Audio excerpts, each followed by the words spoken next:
This is a customer support slash help product guide series by Filium Enterprises Private Limited. We supply products, materials, components, assemblies, and in some cases, ready to use products for industrial, consumer, and technology products manufacturing. You may contact us by WhatsApp at +91 6399 080 727, or just visit our website at filiamentor.com and go to the online shop section where you can find from hundreds of different products. As you would have noticed by now that we've got over 3,000 different spur gear designs, including ground spur gears, and thousands more when it comes to other kinds of gears. Here's a quick reference guide on how to interpret the gear product code so that you can understand what the product code is referring to. In this particular example on the screen, you can see the product code is S1S25A-0806F. And you can see in consecutive rows or below it that there are different variations of that. Let's quickly go through what each of these means. So the first, as you see, S stands for spur gears, and you can see on the screen that on the most left column it says spur gears, the kind of gears. Okay, the next is one. What does it mean? It is referring to the module. So when you say S1, you're referring to spur gears with the module 1. As you can come down on the second most left column, you can see the different variations in the module sizes that we currently supply. You can see it starts from zero point 0.3, zero point 0.5, 0.75, 0.8, 1, 1.25, 1.5, 2, 2.5, 3, 4, and 5. These are high precision modules, and these are perfect for applications such as dental applications or other precision requirements. Let's move forward to the next character. You see another S after that. This is referring to the material that has been used to produce this gear. So, as you can see under the materials column, there are S, which stands for S45C carbon steel. You have B. If that S was replaced by a B, that means it's brass. If you see a D, it's polyacetal. And if you see an SU, then it's stainless steel, SUS 304. If you see DM, then you're talking about polyacetal for injection molded components. DB is again with brass brushing, and BP is for blue, polyacetal. Okay, so now you know what the second S means, which can also be replaced by all these other characters under the material column. The next, you can see 25. So it's 2, 5, 25.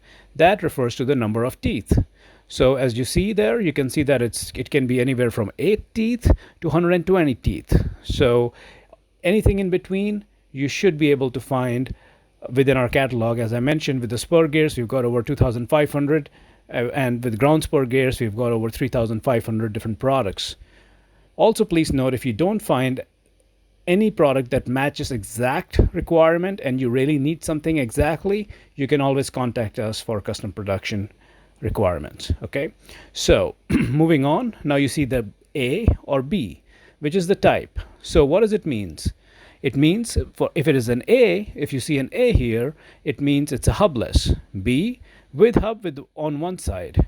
BF is for the item with additional machining, and L with solid shaft on both sides. If it's a K, it means bar for gear. So these are the different variations for the type, which is the final character before the connector. So what is the connector here? You can see you've got a single dash on the top between A and 0, that is on the topmost row in our example, or it can be replaced by these different characters, special characters equal to dash plus star. So let's see what these Bohr processed are representations of. So if you see a single dash, the gear without a keyway, without threaded holes, except type for K1 and L1. If you see a plus, it is a gear with threaded hole with set screw, without set screw options, and you should refer to the detailed specification if you have further questions about it. If you see a star, then the gear with two threaded holes with two set screws, and an equal sign means with a keyway or without a keyway. If there is a hash, then you will see that it's a gear with keyway and threaded holes with key and screw. So these are the various options when it comes to the bore processed. Next, we've got two numbers here, 0, 8, which represents the face width. So the dimensions is typically in millimeters. And you can see the types of face width. We have wide face width for heavy load and standard face width for light load. So it really depends on the application that you're building your product or your machining for. Next is the bore diameter. So this is typically two numbers. That is here in this example 0.6. And if you go there, it's again just millimeters, and that's the bore diameter. And then finally, you'll see an F or no F. If there is no F, it basically is referring to the gear of the item for additional machining, right? So you can see if there's an F type or an N type, gears are meant for additional machining. Etch complete with high frequency induction and hardening processes. So now we've covered what the product code stands for. Now, if you just go to our online shop and you type in S1, then you will be able to shortlist all the products for Spur gears with a module 1 and all the other variation under it.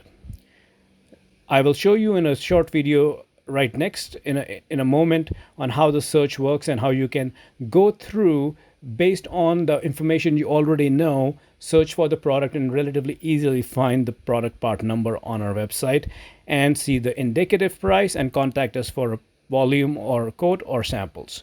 So S1, if you're looking for an S Spur gear with module 2, you could put S2.